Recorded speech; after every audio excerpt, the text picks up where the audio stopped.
in the land of fire and ice, where nature's raw beauty reigns supreme, where every step echoes with the whispers of ancient glaciers and untamed landscapes.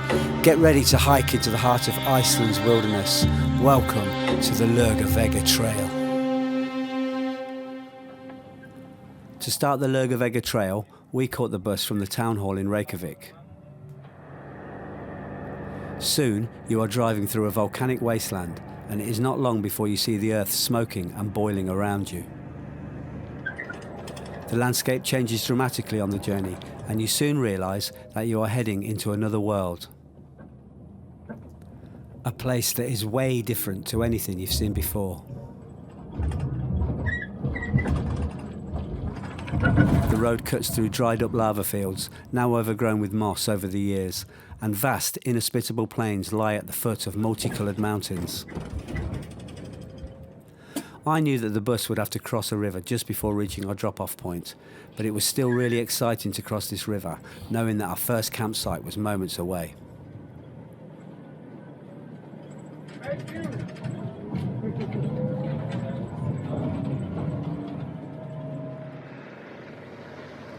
The bus stops at Landmannalaugar, our home for the night. And on first inspection you think, okay, it's a bit rocky. It doesn't look like the best camping ground to get your tent pegs into, but let's give it a go.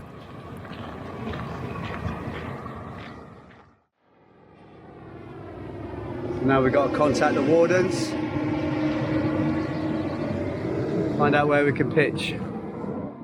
This is the little hut where you pay to camp, buy a beer, pay for your showers, and over there, past the flag, is the hot springs, and we need to go find somewhere to camp, pitch our tent over there somewhere. We managed to get our tent pitched.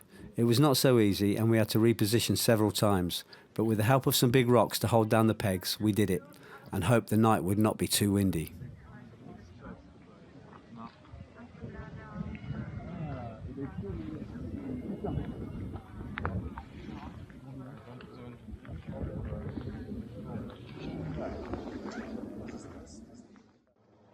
It was then time to check out the mountain mall. It has most things that you might need. Iceland is expensive enough, and this mall is probably twice the price of Reykjavik. But if you have forgotten something, then it is a good emergency shop.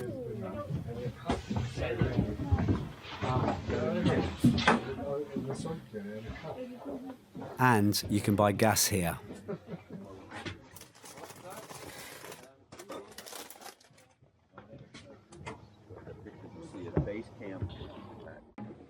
These are the huts that you can sleep in if you pay.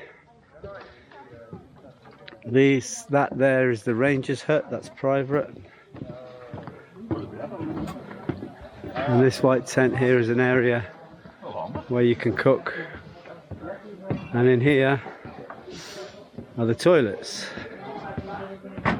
and the showers that you have to pay for.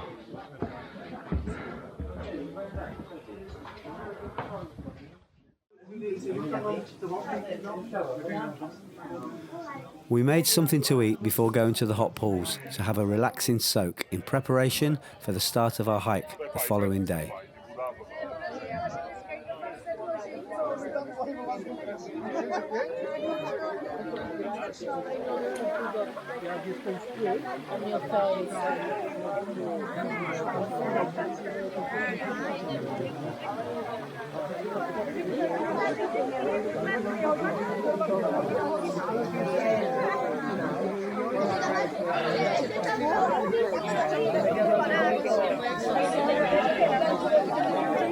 The far end here by the rocks is the hottest bit, and you get waves of it that's almost too hot, and then it eases out and it's just gorgeous. But what a great way to start a hike. Ease your muscles, and then just say hi to Lisa, and then just look at those multicoloured mountains. And at the end of the day, what could be better than having a hot chocolate with a wee dram of rum in it,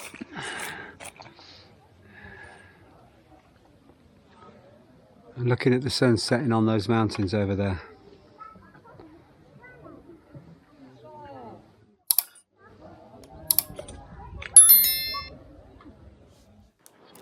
Day one of the hike. We were ready to leave by 9 AM and picked up the start of the trail at the dormitory hut. Walk beyond this hut and the trail is already well signposted, and head towards the Laugavegur lava field, passing one of the sources of the hot pools where we bathed the night before.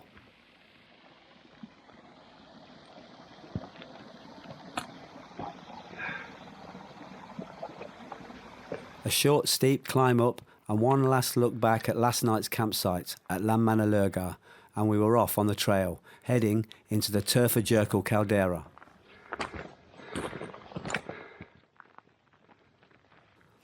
The Hrafntinnusker caldera is not a cone-shaped volcano. It is a supervolcano and is 9 miles wide and surrounded by mountains. A caldera is a large depression caused when a volcano erupts. The Laugavegur lava field, which we are walking through now, is the result of the last major eruption of the Hrafntinnusker volcano in 1477, over 500 years ago, and the lava flowed past Brennisteinsalda, a mountain which we are soon to climb. The yellow in these mountains is caused by sulphurs and rhyolitic lava, the red and brown is the presence of iron, and the grey is clay minerals.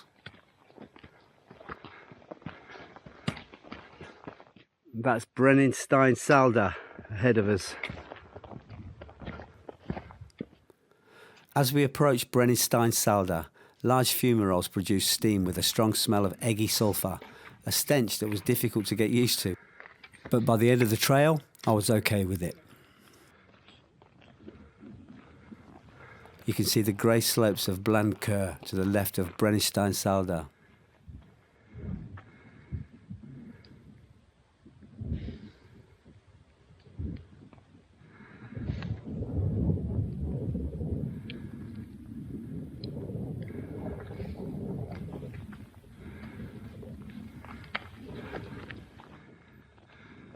When you get to this signpost, instead of going straight on, which we will do in half an hour, there's a 15-minute detour to go to the top of Brennisteinsalda. This view from the top of Brennisteinsalda looks back across the Laugavegur lava field, and as we pan around, we can see the journey ahead of us. Brennisteinsalda means sulphur wave, and it's a good name due to the fumaroles that lie around the base and the strong smell of sulphur they emit. It is 881 metres high, but as the trail is already nearly at that height, it only took us 10 minutes to climb to the top, leaving our bags at the bottom so we could quickly skip to the top.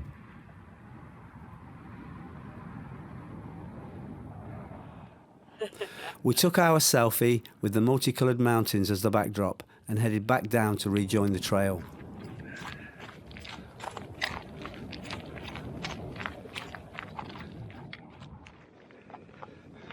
And then we're back on the path.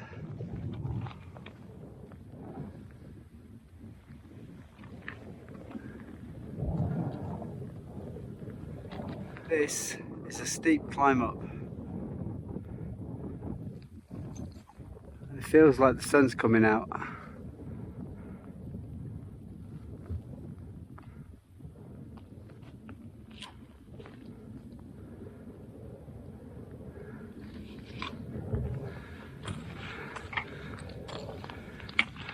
That's where the steam's coming from, that little pond there.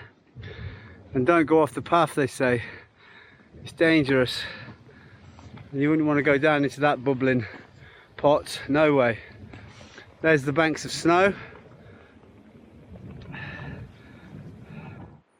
So you've got a bank of snow over there and water coming out, running down into the boiling hot crater that is just below. So is that hot water coming out of the snow or cold water? And does it get hot when it gets to the crater? Who knows? This bit looks really steep.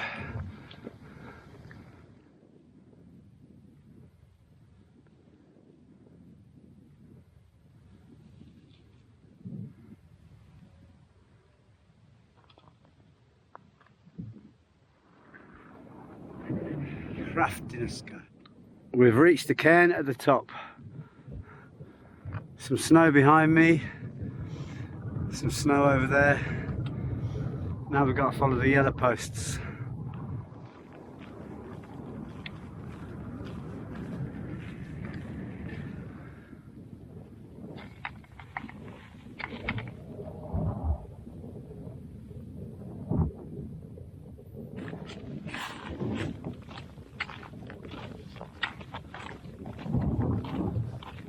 We're stopping at this signpost for a cup of coffee and a snack. It says we've done 7.5 kilometres and Hrafntinnusker hut is 4.5 kilometres away. We're going to sit by this post here. And All Trails says we've done 4.16 miles and it's taken us 3 hours 11 minutes. And we're doing an average of 1.9 miles an hour, just to be exact. There's beautiful greens there, oranges, yellows, and then down here there's snow and a big snowbank over there.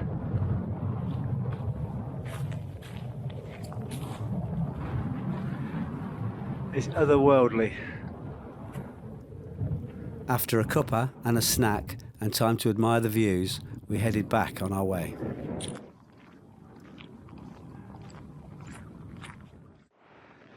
Right now I'm getting covered in spray from this fumarole.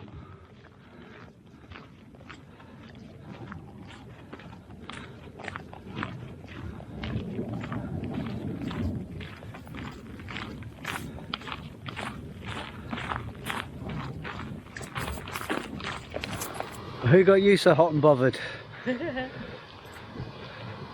Wow. I'll say that water's hot.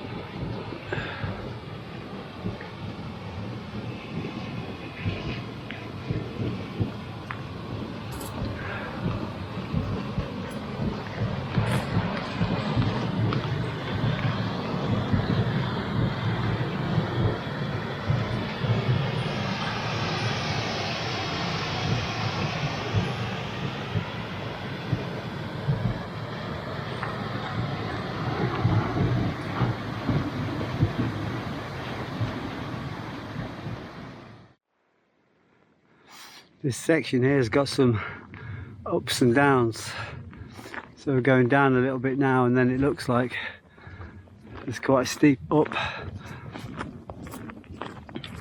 At the signpost for Haldar, turn left and you'll find a impressive little hot spring.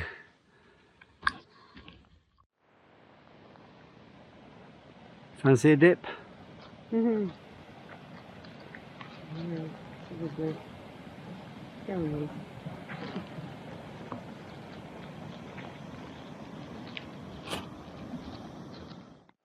And that's if you turn right at the Haldar signpost. It's just a bubbling stream. Oh, there's a bubbling pot over there. A fumarole, but it's covered by steam.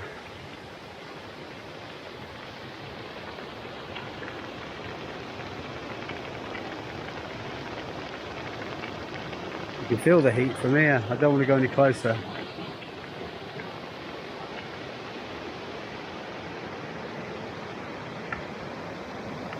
And even here, the ground is just bubbling.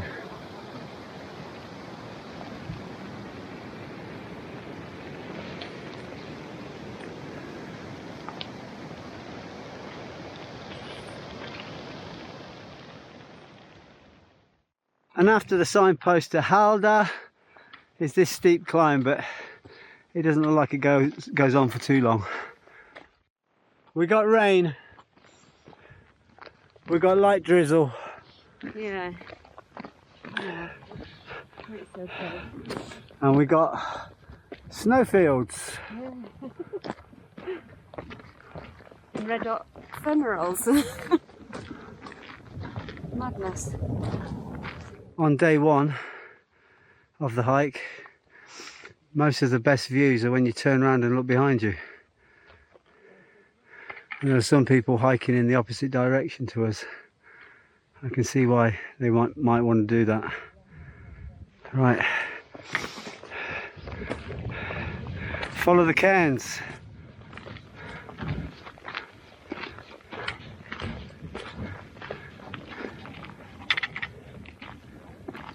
Soon before we reach the hut at Hrafntinnusker on this featureless plateau, there is a memorial to a hiker who died here in 2004. Caught out by a violent summer snowstorm, he was so close to safety, but exposure and cold got the better of him.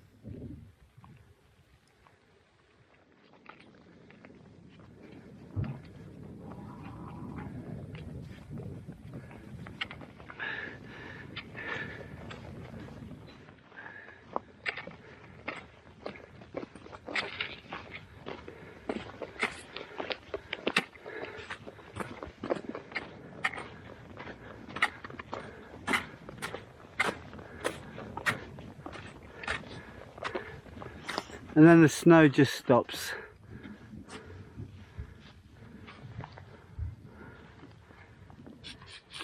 After the snowfield, there is a sign that says Hrafntinnusker, 0.4 kilometres. The rain stopped, but we still got fog and mist. It could be a lot worse.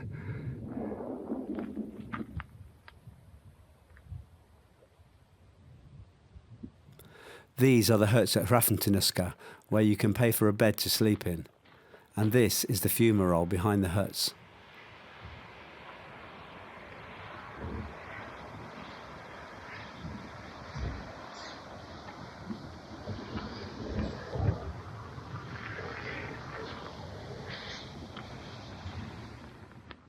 This is Hrafntinnusker. There is a hut there for you to go in and cook in. There's a toilet here, which is basic. It doesn't flush.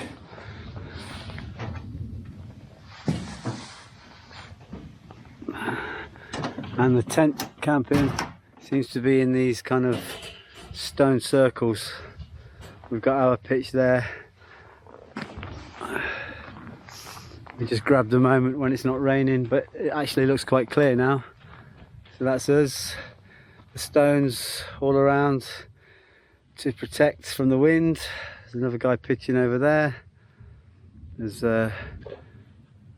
quite a few sort of stone circles for you to pitch your tent in and bunker down.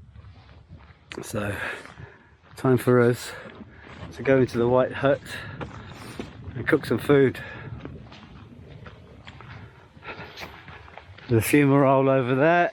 There's some snow on the hills. There's more hikers coming in, so I'm glad we've got our pitch and we're set. If it rains, we're golden. We just get in the tent, and this is the white hut for cooking in. Basic. Looks like it's either being repaired or falling apart, one of the two. About 5 PM. Not much more else to do. Oh, messed mine up. Okay. Cheers. Cheers. On day 2, we woke up at Hrafntinnusker at about 6 AM on a very cold and windy morning. The shiny obsidian rocks all around this plain are formed when lava cools very quickly. We made breakfast in the hut before heading off on the trail. 8 o'clock in the morning. We'll leave Hrafntinnusker.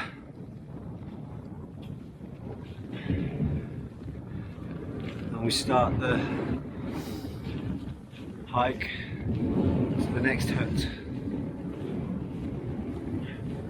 It's forecast for rain. There is a crack of blue skies over there. It is really cold. This is the first stream crossing of the day. It's about 3 minutes walk from the hut. and it looks very easy. And it smells of egg. Another stream crossing.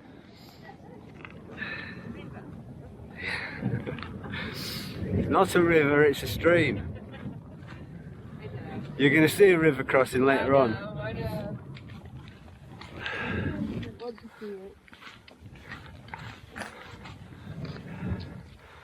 Looking forward to today, even though it's freezing. We're going to see some beautiful sights.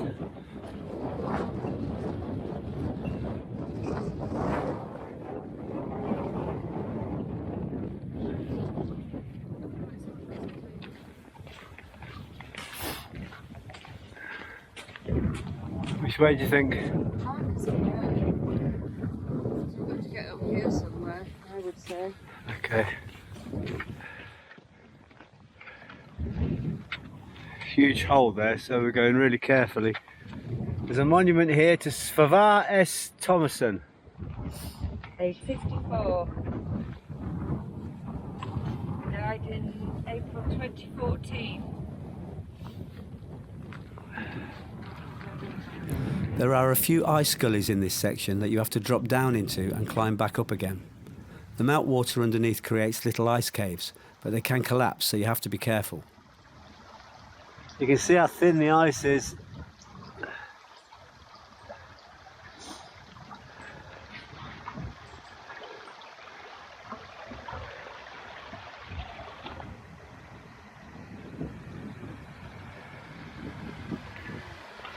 These bits are tricky because it's really slippy mud and there's nowhere to get a grip.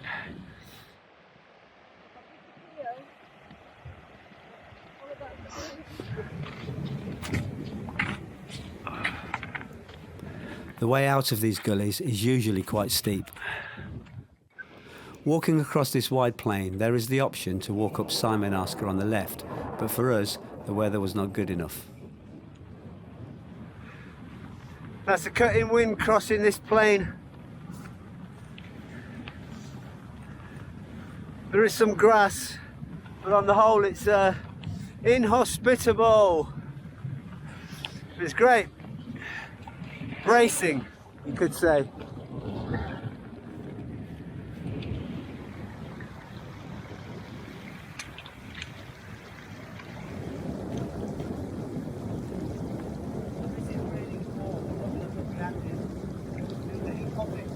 That's really warm. I bet it's really cold.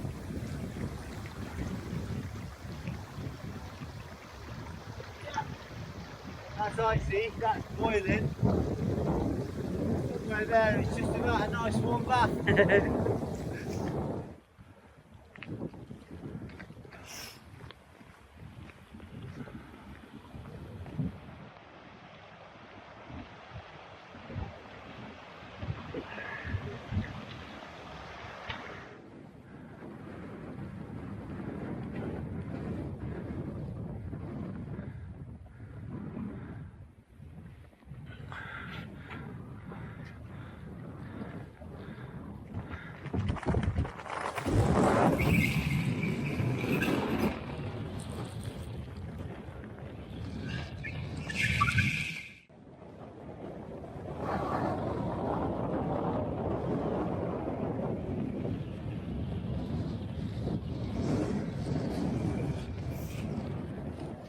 It's a little bit windy, a little bit rainy, but you can still see, so there is some visibility. Obviously it would be better on a beautifully sunny day, but it's still gorgeous, still happy to be here. There's a map girl, smashing it out ahead of me. More bubbling fumaroles. And when you turn to your left, banks of ice and snow.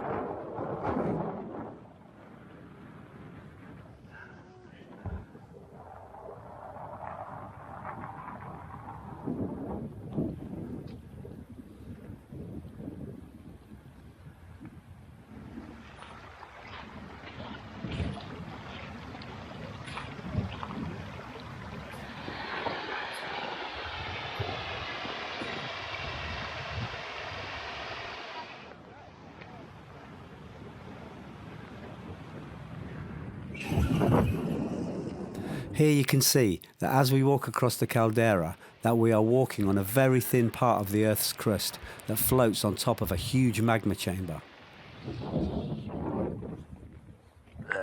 Eggs.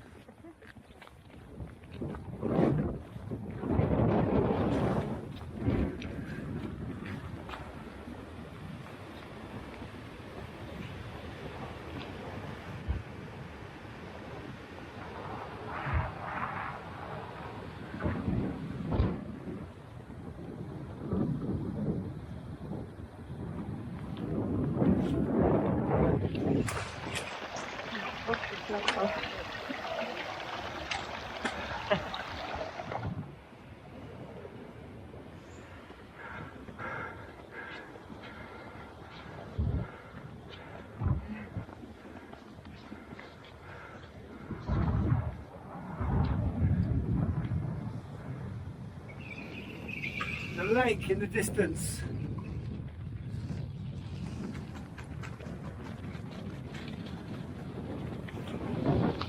You got fumaroles. You got waterfalls. You got ice caves. You got hikers and hills. First signpost of the day.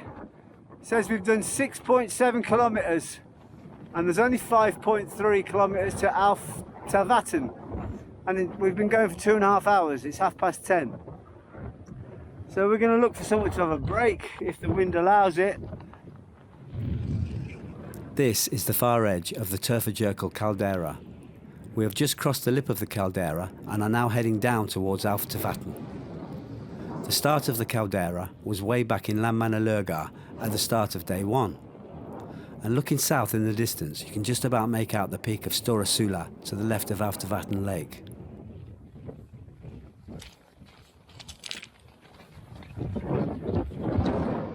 We've come off the path just a little bit to find a bit of shelter from the wind. Let's have a cuppa. And we've got a much better view of that lake now. We are looking down on the first major river crossing of the day, Grashagakrist. We have to cross this to get to Hvalvatn. This is the first proper river crossing. It looks like it could be a lot worse if it was more in spate, but still, we haven't found a place where we can go across in our boots yet. So we may have to put our river crossing shoes on. We found our place. We're going across here. That was freezing. Oh my God, so cold. But it was only like 8 steps. Yes. And it was halfway up my shins, so got the river shoes on, took the boots off, not in that order, took the boots off, then put the river shoes on, and we just did it. After the river crossing, you have done 8.8 kilometres from Hrafntinnusker, and you've got 3.2 kilometres to Hvalvatn. And I think we did that in just good time because the rain might be coming down again. Right, here we go. My feet are thawing out already a little bit. I can feel them tingling. Do they feel warm? There's something about having your feet in really cold water. But when after the freezing sensation has disappeared, they're quite warm.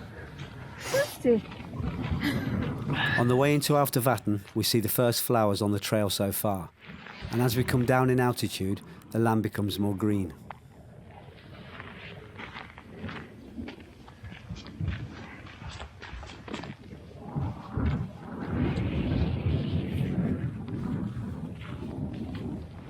This is the approach into Hvalvatn campsite. We are not stopping here, only just pausing for a coffee break.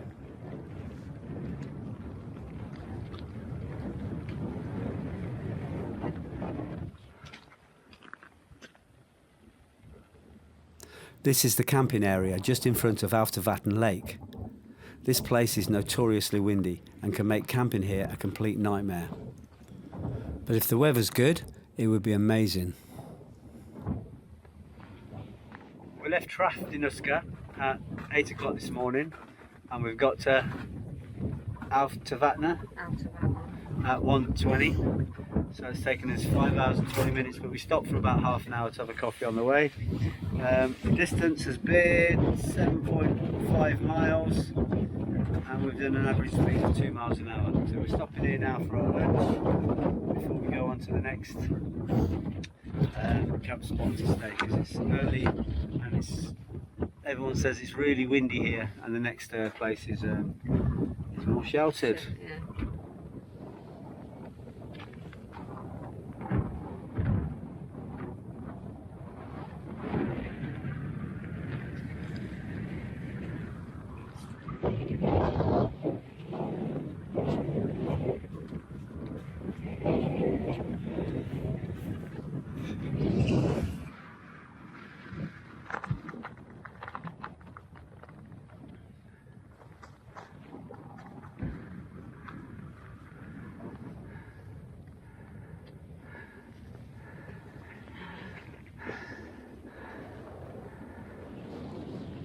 The second major river crossing of the day, Bratharkrist, which means steep neck in Icelandic.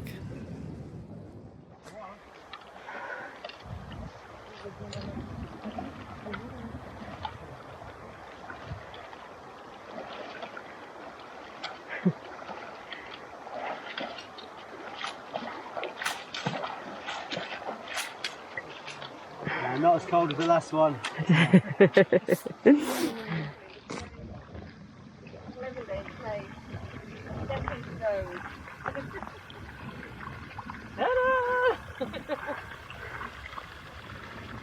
This view ahead is of the extinct volcano Stóra Sula. Unfortunately, the peak of the cone is covered in cloud. This is what it looks like on a clear day.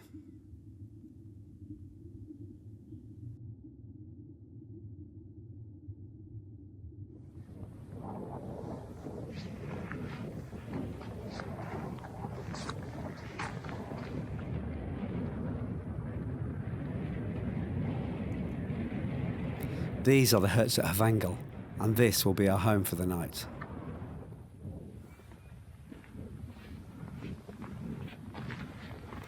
Walking into camp, this is one of the toilet blocks, and just to the left is the camp office, where you pay for your pitch.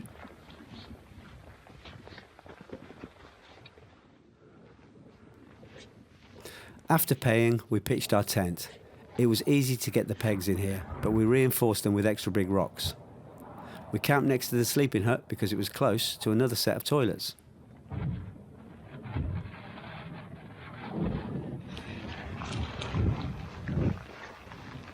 Across the field is the rest hut, where people congregate to cook food and chat. When the weather is so bad, you are allowed to sleep in here. It is rustic, but waterproof. We spent a few hours in here cooking and chatting to other hikers. Hey.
This is the first river crossing of the day, but fortunately there is a sturdy bridge, as I wouldn't fancy trying to cross this one in my river shoes.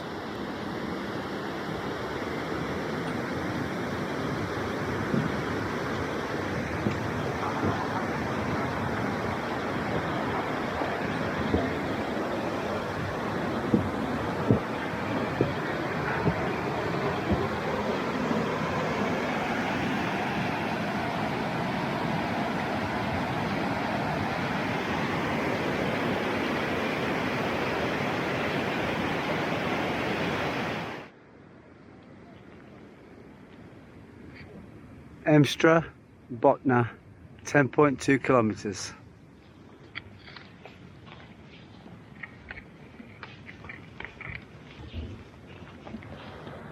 Here are the freezing waters of Blafjallakrist, which flows down from the Myrdalsjökull ice cap. We have to cross this river, and these waters are seriously freezing.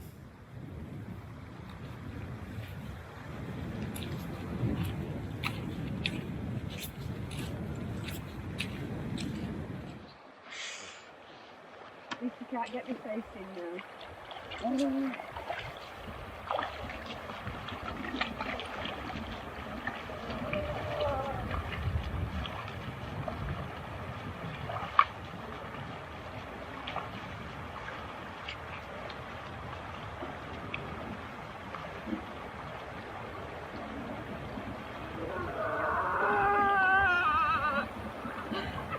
Come on, mate.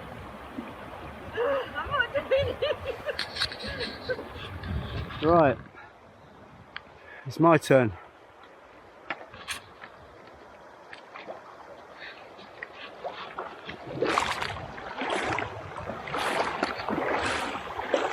Yeah, it's freezing, but the water's not fast. It's not that bad. Feet are like ice blocks, I have to say. But it's not fast enough, you're not going to fall in or anything. I'm confident enough to film while I'm doing it. Oh, yeah, it's freezing. Now it looks a bit faster here.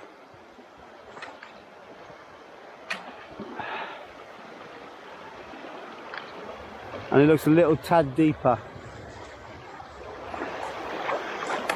The bloke in the last river took all his clothes off and went for a swim. No, thank you. It's all right.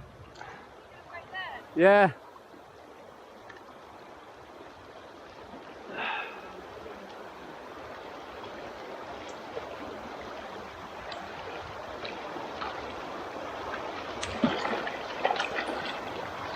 I think over to there, because it's the easiest way out.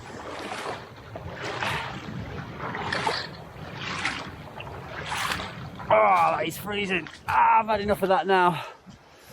Oh, time to get the feet dry. Well done.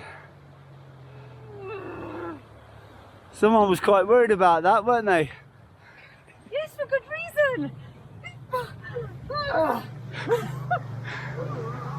my God. Look at that buggy going across there. That's what we needed. They should be taking people across for 1,000 kroner a pop. After this river crossing, we traverse a long dusty plain with the majestic Stora Sula keeping a watchful eye on us.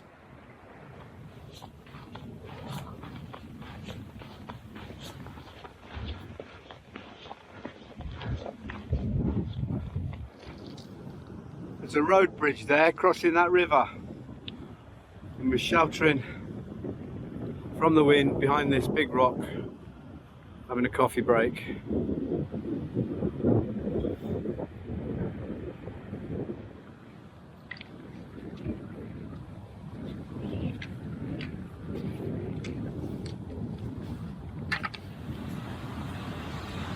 Thank heavens for this bridge.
This river crossing is done easily with stepping stones and offers great views of the mighty volcano Hvatfell.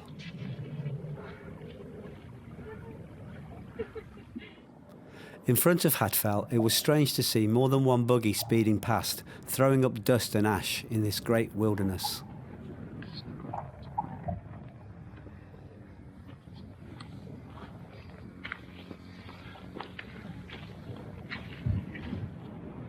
That's the dusty path we've come from.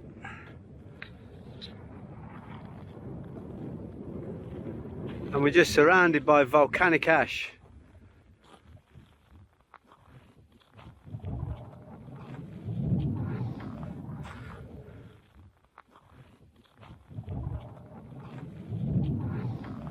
And we've got to the edge of the ash fields.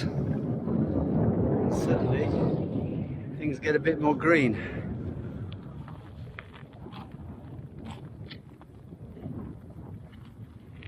We've climbed a hill where there's a solar panel just for it's only a 5-10 minute walk up the hill. There's a solar panel, just have a look around, and that's Emstrur huts down there. That must be the canyon. We're going to have a look at that.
On arriving at Emstrur Botna, the advice is to camp down by the river where it is more sheltered.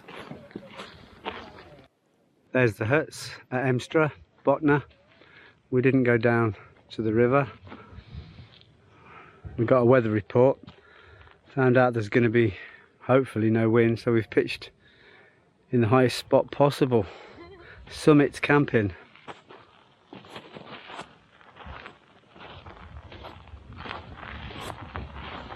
Perfect.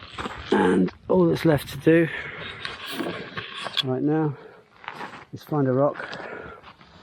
And cheers. Cheers.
Some of them wake up early, and some of them wake up late. Some of them faces are surly, and some of them smiles are great. Some of them carry tents on their back, and some of them stay in huts. Some of them minds are set on the track and some of them just stay put and have another cup of coffee and take it slow. One thing's for certain and one thing we know. Everybody out there doesn't have a care, and at the end of the day, we'll all get there.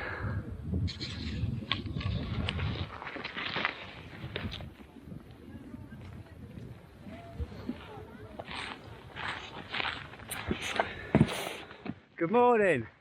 Good morning. We're walking away from Botna, which is the campsite at Emstrur in the distance there, and we're heading off in the blazing sun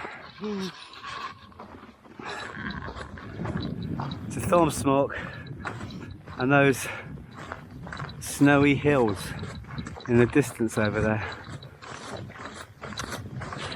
After walking across a wide open dusty plain, the track falls down a rocky path to a cavernous gorge that holds the fast-flowing waters of Emstrur, which flows from the Emstrur glacier.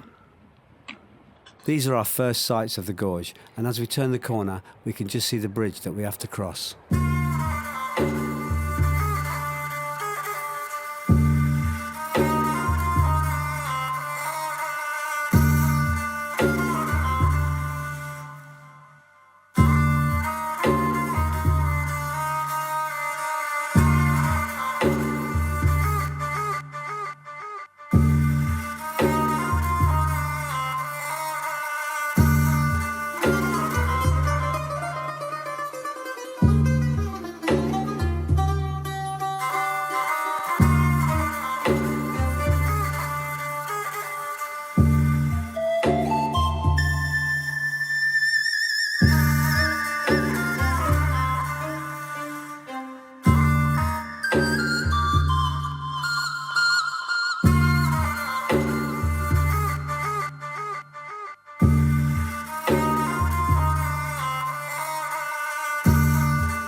Once over the bridge, you have to make your way along the side of the gorge, and yes, for sure, if you fell you could die, but the chain is here mainly for reassurance, and it felt quite safe really.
just after crossing the canyon. The sign says we've done 2 miles, 2 kilometers from Botna, and we've got 13 kilometers to Thorsmork.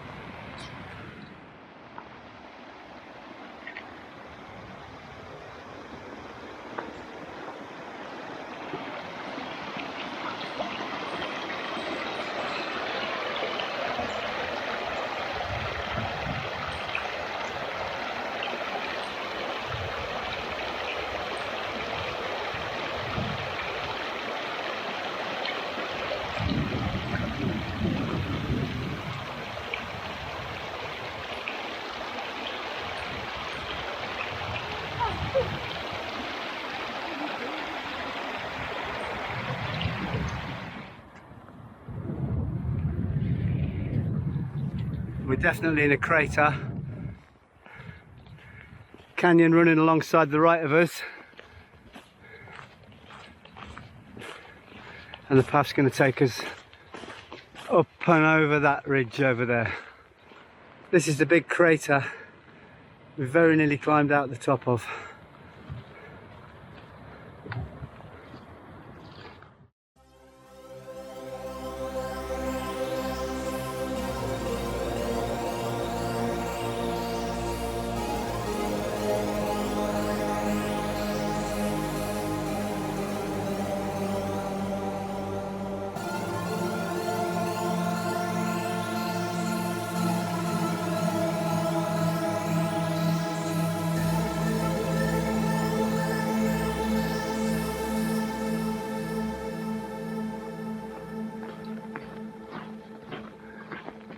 We climbed out of one bowl into what seems to be a second higher bowl. 2 big craters. And we've climbed out of that one. And now there's more dusty, grey, volcanic ash to plod through. But the ice fields over there are spectacular. The ice hills over there look spectacular.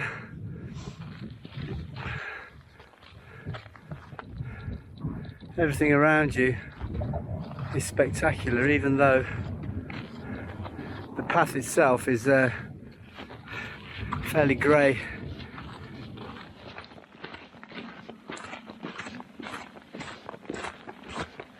We're coming across more flowers, more colourful heather, and the path is not ash anymore, it's a mud path. It's a small stream down here.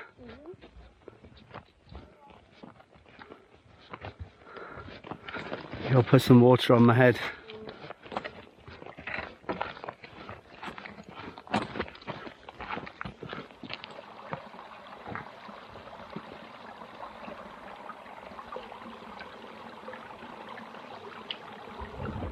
This little stream and shade has provided a great little break from that relentless heat of the last 3 hours. That's where we've come from.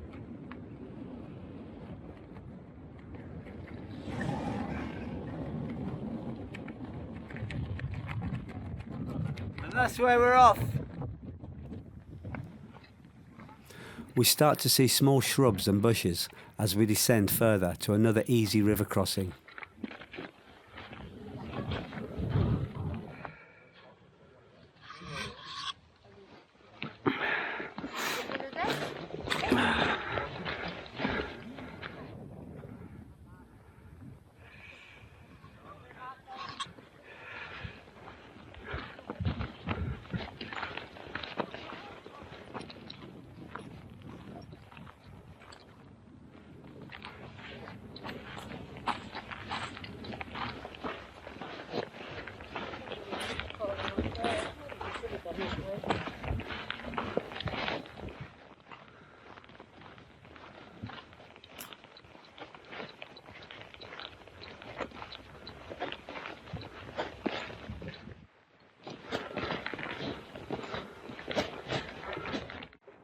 The last stretch is largely barren, but the landscape has changed now to more of a rocky one.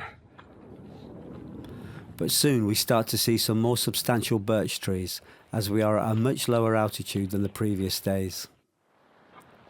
Initially quite stunted, the birch trees do become taller as we head into the small forest, until we come to the footbridge, which crosses the Ljósa River at the edge of the trees.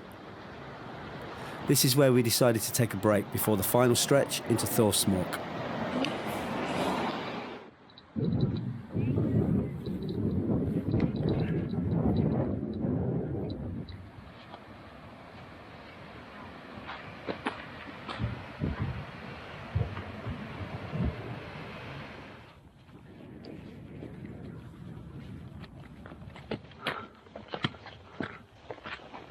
About 4 kilometers away from the end of this trail.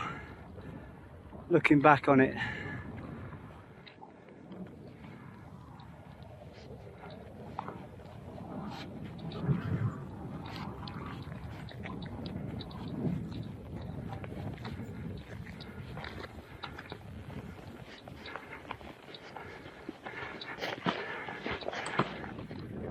last few kilometers.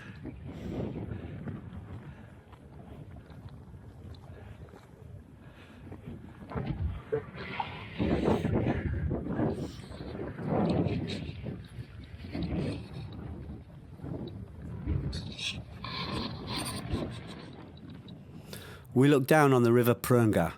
This is the last river crossing, and from here it doesn't look too bad. After this, it is a stroll into Thorsmork. This is the major river crossing of the day. It could be a lot worse. This could all be full of water. Instead it looks like a few streams to cross. Different people choosing their different spots. We put on our river crossing shoes and made it across without too much fuss, even though the water was fast and cold. The crossing itself took about a minute, but most of the time was spent here choosing where to cross. The way into Thorsmork was lush and green and very pretty.